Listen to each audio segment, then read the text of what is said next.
Oleh karena itu, Ibu Ketua Umum menyerukan kepada pemerintah agar bersiap-siap dan melakukan mitigasi terhadap potensi-potensi kerawanan bencana, mengingat cuaca ekstrim ini, terutama tanah longsor, kemudian banjir dan badai ya. Bagaimana yang kita alami sendiri, kita lihat dan kita baca di berbagai sumber informasi bahwa ada kecenderungan cuaca ekstrim yang akan melanda kita ya. Oleh karena itu, Ibu Ketua Umum menyerukan kepada pemerintah agar bersiap-siap dan melakukan mitigasi terhadap potensi-potensi kerawanan bencana, mengingat cuaca ekstrim ini, terutama tanah longsor, kemudian banjir dan badai ya. Kalau longsor itu tentu di daerah-daerah yang berbukit atau daerah pegunungan ya, sangat rentan terjadi tanah longsor maupun likuifaksi. Kemudian banjir tentu di daerah-daerah perkotaan, di daerah suburban juga berpotensi mengalami banjir. Lalu untuk para nelayan kita maupun penerbangan untuk lebih berhati-hati karena potensi cuaca ekstrim itu. Oleh karena itu, Ibu Ketua Umum secara khusus meminta supaya BNPB betul-betul bersiap siaga dengan mengidentifikasi daerah-daerah rawan sehingga kita bisa meminimalisir korban jika ada bencana yang terjadi. Rencana mitigasi harus disiapkan segera. Dan khusus kepada internal PDI Perjuangan, Ibu Megawati menyerukan agar struktural partai menyiapkan Badan Penanggulangan Bencana PDI Perjuangan, Baguna, kepada juga jajaran kepala daerah dari PDI Perjuangan untuk betul-betul melakukan langkah-langkah yang diperlukan bersiaga di daerah-daerah yang kita petakan sebagai daerah-daerah rawan bencana pada cuaca ekstrim ini. Kita harus siap dengan dapur umum, disampaikan langsung oleh Ibu Megawati, kemudian menyiapkan terutama dukungan bagi masyarakat yang rentan, utamanya kaum perempuan dan anak-anak dan juga kaum lansia.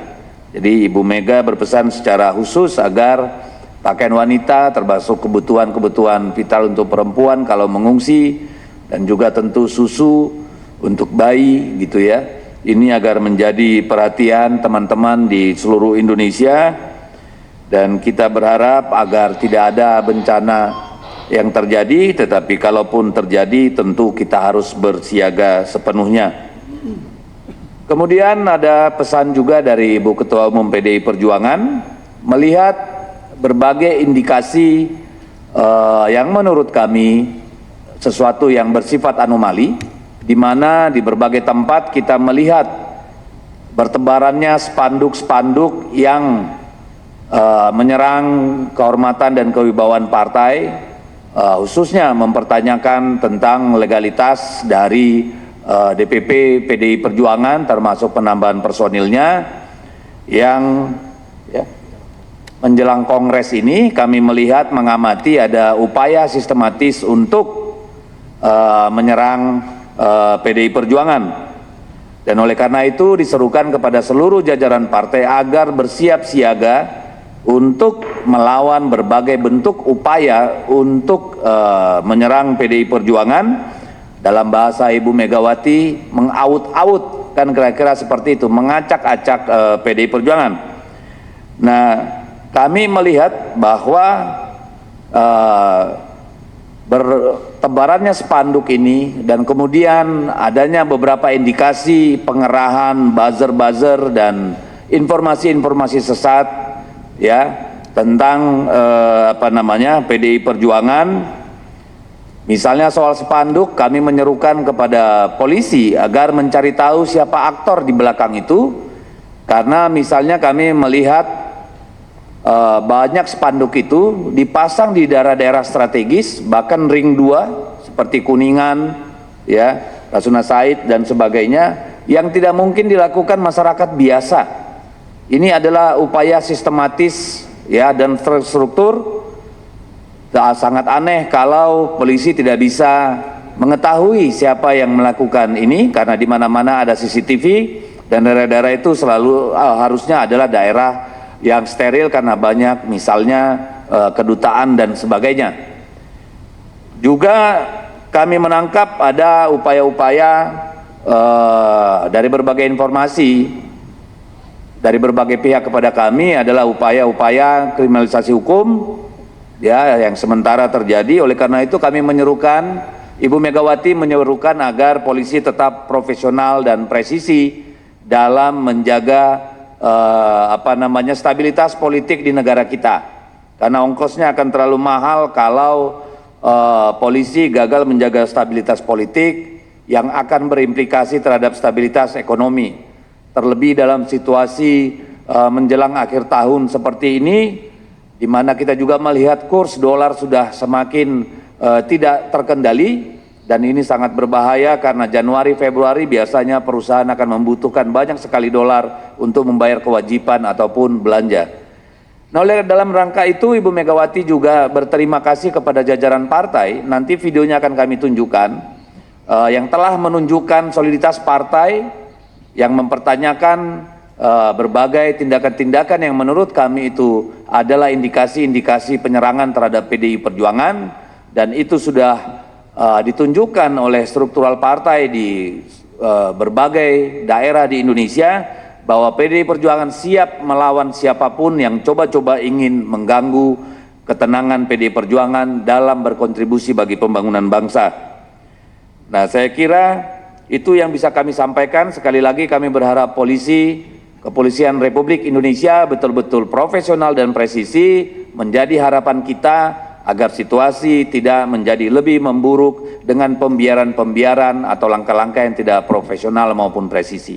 Saya kira itu pengantar dari saya. Selanjutnya kami persilakan Bung Roni Talapesi sebagai Ketua Bidang Hukum, dan kemudian di sebelah saya juga ada Bung Alfon Kurnia Palma dari Tim Reformasi Hukum Nasional yang juga nanti akan menyampaikan beberapa informasi. Kami persilakan Bung Roni. Ya, terima kasih Pak Dedi. Kami PDI Perjuangan dalam hal ini akan menyampaikan terkait dengan situasi nasional yang tadi disampaikan oleh Pak Dedi, di mana kita melihat bahwa adanya spanduk-spanduk yang bertebaran di jalan protokol di Jakarta. Tentunya kami akan menyatakan sikap kami. Yang pertama adalah telah terjadi upaya secara sistematis yang digerakkan oleh kekuatan terstruktur untuk mendiskreditkan PDI Perjuangan dan Ketua Umum PDI Perjuangan, Ibu Profesor Dr. Megawati Soekarno Putri. Salah satu bentuk tindakan tersebut adalah dengan adanya pemasangan berbagai baliho dan spanduk yang di tempat-tempat strategis yang disinyalir dipasang oleh pihak-pihak yang memiliki kekuatan terorganisir.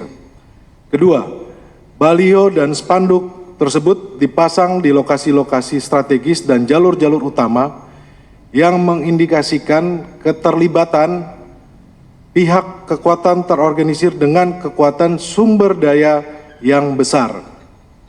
Hal ini menjadi perhatian serius bagi PDI Perjuangan serta kader dan simpatisan partai, karena mencerminkan adanya upaya untuk menggiring opini publik secara negatif.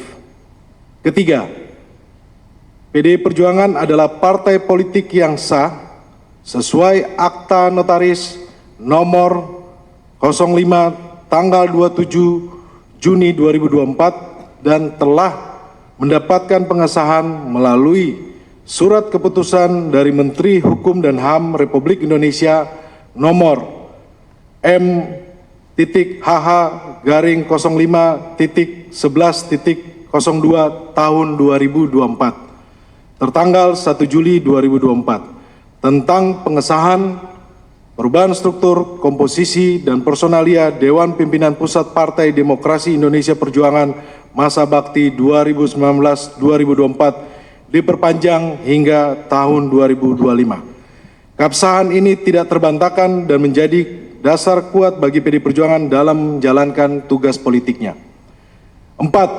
Perpanjangan masa kepengurusan Dewan Pimpinan Pusat PDI Perjuangan telah dilaksanakan sesuai dengan pasal 28 Anggaran Dasar Partai dan pasal 15 Anggaran Rumah Tangga Partai, perpanjangan masa kepengurusan menjadi kewenangan prerogatif Ketua Umum yang diamanatkan oleh Kongres Partai serta ditetapkan dalam Rakernas 5 PDI Perjuangan tahun 2024. 5. Perpanjangan masa bakti kepengurusan DPP PDI Perjuangan terbukti mampu menjalankan tugas secara konstitusional sebagai partai politik dengan keikutsertaan dalam tahapan Pilkada serentak 2024 dengan merekomendasikan calon-calon kepala daerah di tingkat provinsi maupun kabupaten kota di seluruh Indonesia. Dengan beredarnya baliho dan spanduk yang sifatnya menghasut telah menciptakan kondisi siaga 1 di internal PDI Perjuangan untuk memberikan reaksi terhadap adanya upaya mengaut-aut PDI Perjuangan menjelang Kongres PDI Perjuangan yang sebagaimana dinyatakan oleh Ibu Megawati Soekarno Putri sehingga memicu kemarahan anggota dan kader partai seluruh Indonesia. Kami meminta kepada aparat penegak hukum kepolisian untuk dapat menertibkan hukum agar berkeadilan untuk menjaga stabilitas politik nasional. PDI Perjuangan menyampaikan bahwa Indonesia adalah negara hukum sebagaimana diamanatkan konstitusi negara, sehingga tindakan yang mengganggu partai politik yang sah dan juga mengganggu warga negara Indonesia yang sah dilindungi kedudukannya dalam hukum dalam pemerintahan. Tindakan gangguan tersebut berpotensi menciptakan instabilitas sosial dan politik secara nasional. Demikian penyampaian rilis dari kami DPP PDI Perjuangan, dan kami PDI Perjuangan akan terus berjuang demi tegaknya demokrasi dan keadilan di Indonesia. Terima kasih. Ya, dipercepat. Itu pernah terjadi di tahun 2019. Yang sebenarnya seharusnya Kongres di tahun 2020 dipercepat di tahun 2019 karena kepentingannya adalah pilkada, di mana pilkada teman-teman media bisa melihat ada pilkada di Solo itu di tahun 2020, dan pada saat itu di tahun 2019 tidak ada yang mempermasalahkan terkait dengan dipercepatnya Kongres. Jadi menjadi pertanyaan buat kami ketika hari ini, kemarin kami bisa memperpanjang DPP, kemudian menjadi pertanyaan dan beredar spanduk, kemudian ada gugatan-gugatan kepada PDI Perjuangan. Itu saja yang perlu diketahui oleh rekan-rekan media. Terima kasih.